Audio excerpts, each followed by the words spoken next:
In today's Your Healthy Family, when Air Force Tech Sergeant Dominique Cunningham arrived at the hospital with chest pain and struggling to breathe, he says that's when things went fuzzy. The next thing I remember is just waking up and Dr. Manhart is there and everyone's there and they're like, hey, stay together, stay with us. And I'm thinking to myself, well, you guys just put me to sleep, so why don't you want me to sleep?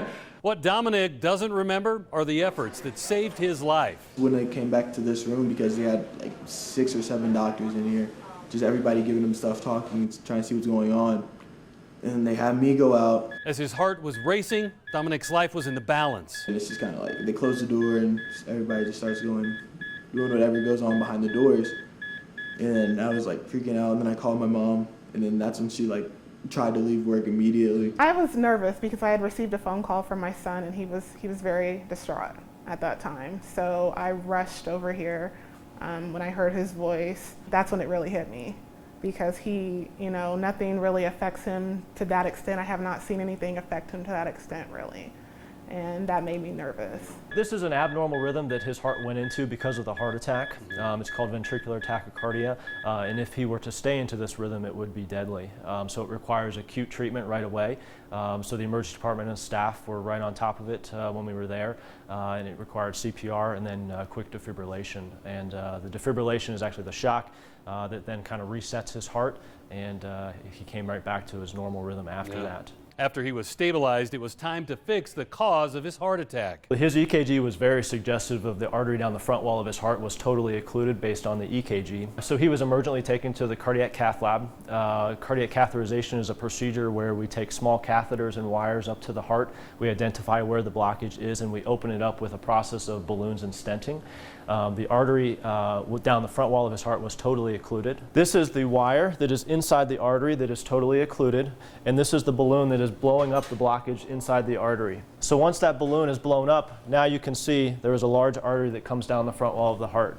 So this artery was totally blocked right here and now has normal flow down the front of the heart and around the tip of the heart there. So to stabilize that blockage, then we place a stent in there that plasters the plaque against the wall and stabilizes the blockage.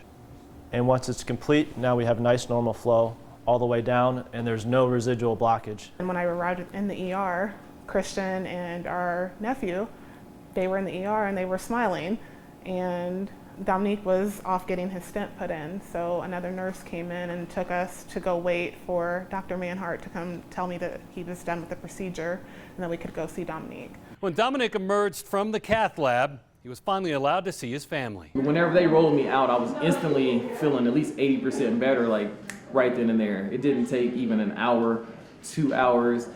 I think I even surprised some of the nurses because, I was sitting up, I was talking and everything, and they're like, hey, you do know what happened, right? I'm like, yes, and I'm grateful.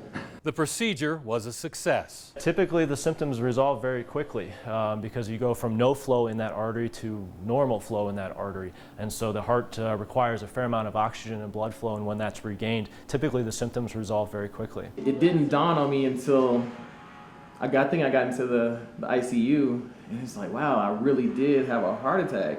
They got me right in, and I clearly saved my life.